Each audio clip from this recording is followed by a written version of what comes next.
ಅಲ್ಲೆಲ್ಲೋ ಇನ್ನೊಂದು ಆ ಕಡೆ ಇದೆಯಲ್ಲಪ್ಪ ನಮ್ಮ ಇಲ್ಲಿ ಅದ್ಯಾವುದೋ ಕಾರ್ಡ್ದು ಇನ್ನೂ ಕೇಸ್ ನಡೀತಾನೆ ಯಾವುದಾದ್ರು ಇನ್ನೊಂದು ನಿಮ್ಮ ಕಾಡುಗೋಡಿ ಪ್ಲಾಂಟೇಶನ್ನು ಉಳಿಸಿದ್ದೀರಾ? ಕಾಡುಗೋಡಿ ಪ್ಲಾಂಟೇಶನ್ನ ಇನ್ನೂ ಕೇಸ್ ನಡೀತಾ ಇದೆ. Concord India private limited versus ಇದು ಈ ರಾಜ್ಯದಲ್ಲಿ ಯಾವ್ಯಾವ ರೀತಿ, ಯಾಕೆಂದರೆ ನಾನಿದ್ದಿದ್ದು ಕೇವಲ 14 ತಿಂಗಳು 18 ತಿಂಗಳು. ಆ 18 ತಿಂಗಳಿನಲ್ಲಿ ಇದೇ ಏರಿಯಾದಲ್ಲಿ HMT ವ್ಯಾಪ್ತಿಗೆ ಬರ್ತಕ್ಕಂಥ ಯಾವುದೇ ಭೂಮಿಯನ್ನು ರಿಜಿಸ್ಟ್ರೇಷನ್ ಮಾಡಬಾರ್ದು ಅಂತ ಹೇಳಿ ಸರ್ಕಾರದಿಂದ ಡೈರೆಕ್ಷನ್ ಕೊಟ್ಟು ನಿಲ್ಲಿಸದೆ ನಾನು ಮುಖ್ಯಮಂತ್ರಿ ಆದಮೇಲೆ, ಅದಕ್ಕಿಂತ ಮುಂಚೆ 160 ಎಕರೆ ಮಾರಾಟ ಮಾಡಿದ್ದೀರಲ್ಲ. ಸರ್ಕಾರ ಸ್ವಾಮಿಗೆ ಕೊಟ್ಟಿದ್ರೆ ಓಕೆ, ಇಸ್ರೋಗೋ ಇನ್ನೊಂದು ಕೊಟ್ಟಿದ್ರೆ ಅದು ಸರ್ಕಾರಕ್ಕೆ ಸೇರಿರ್ತಕ್ಕಂಥದ್ದು. ಅದರಿಂದ ದೇಶಕ್ಕೆ ಏನೋ ಒಂದು ಕಾಂಟ್ರಿಬ್ಯೂಷನ್ ಇದೆ. ಇನ್ನುಳಿದಿದೆಯಲ್ಲಪ್ಪ, ಕಟ್ಟಿದಾರಲ್ಲ ಮಲ್ಟಿ ಸ್ಟೋರೇಜ್ ಬಿಲ್ಡಿಂಗ್ಗಳು, ಯಾವ್ಯಾವ ಪ್ರೈವೇಟ್ ಕಂಪ್ನಿಗಳಿಗೆ, ಯಾವ್ಯಾವ ಬಿಲ್ಡರ್ಗಳಿಗೆ ಕೊಟ್ಟಿದ್ರಿ? ತನಿಖೆ ಮಾಡಿ ಏನಾದರೂ ನೋಟಿಸ್ ಕೊಟ್ಟಿದ್ದೀರಾ ಅವರಿಗೆ? HMTಗೆ ನೋಟಿಸ್ ಕೊಡೋದಕ್ಕೆ ಮೊನ್ನೆ ಯಾರೋ ಅಧಿಕಾರಿ ರಿಟೈರ್ಡ್ ಆಗಿ ಹೋಗ್ಬೇಕಾದ್ರೆ ಯಾರಪ್ಪ ಡೈರೆಕ್ಷನ್ ಕೊಟ್ಟಿರೋದು?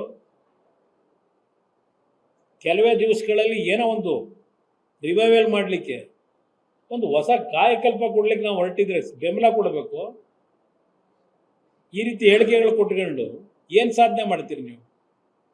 ನಾವು 1.5 ಲಕ್ಷ ಕೋಟಿ ಅದೇನೋ ಕೊಡ್ತಾರಂತ ಈಗ ಬೆಂಗಳೂರು ನಗರದ ಅಭಿವೃದ್ಧಿಗೆ 1.5 ಲಕ್ಷ ಕೋಟಿ ಎಲ್ಲಿದೆ ದುಡ್ಡಿದ್ರಲ್ಲಿ ಸರ್ಕಾರದಲ್ಲಿ? 1.5 ಲಕ್ಷ ಕೋಟಿ ಹಾಕೋದಕ್ಕೆ ಯಾರ್ಯಾರ ತಲೆ ಮೇಲೆ ಸಾಲ ಹೊರಿಸಿ ಮುಂದೆ ಯಾರ್ಯಾರು ಎಲ್ಲಿಗೆ ತಗೊಂಡೋಗಿ ನಿಲ್ಲಿಸಬೇಕು ಈ ರಾಜ್ಯನ ಅಂತ ಮಾಡಿದ್ದೀರಿ.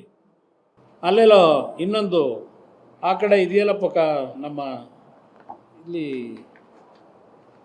ಅದ್ಯಾವುದೋ ಕಾರ್ಡ್ದು ಇನ್ನೂ ಕೇಸ್ ನಡೀತಾನೆ ಯಾವುದಾದ್ರು ಇನ್ನೊಂದು ನಿಮ್ಮ ಕಾಡುಗೋಡಿ ಪ್ಲಾಂಟೇಶನ್ನು ಉಳಿಸಿದ್ದೀರಾ? ಕಾಡುಗೋಡಿ ಪ್ಲಾಂಟೇಶನ್ನ ಇನ್ನೂ ಕೇಸ್ ನಡೀತಾ ಇದೆ.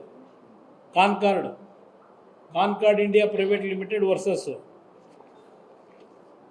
ಇದು ಈ ರಾಜ್ಯದಲ್ಲಿ ಯಾವ್ಯಾವ ರೀತಿ, ಯಾಕೆಂದರೆ ನಾನಿದ್ದಿದ್ದು ಕೇವಲ 14 ತಿಂಗಳು 18 ತಿಂಗಳು.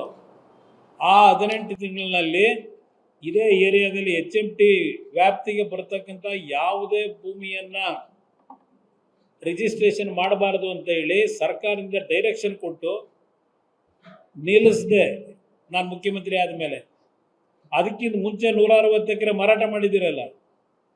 ಸರ್ಕಾರ ಸ್ವಾಮಿಗೆ ಕೊಟ್ಟಿದ್ರೆ ಓಕೆ, ಇಸ್ರೋಗೋ ಇನ್ನೊಂದು ಕೊಟ್ಟಿದ್ರೆ ಅದು ಸರ್ಕಾರಕ್ಕೆ ಸೇರಿರ್ತಕ್ಕಂಥದ್ದು.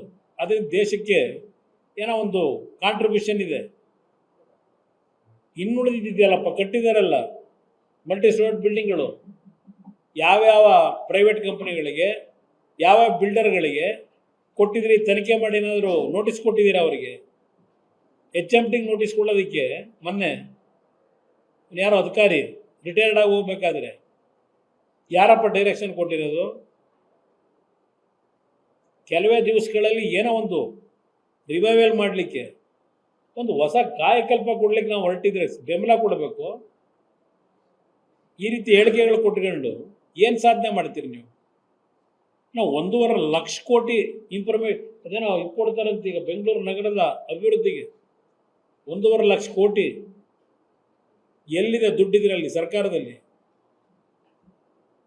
1.5 ಲಕ್ಷ ಕೋಟಿ ಹಾಕೋದಕ್ಕೆ ಯಾರ್ಯಾರ ತಲೆ ಮೇಲೆ ಸಾಲ ಹೊರಿಸಿ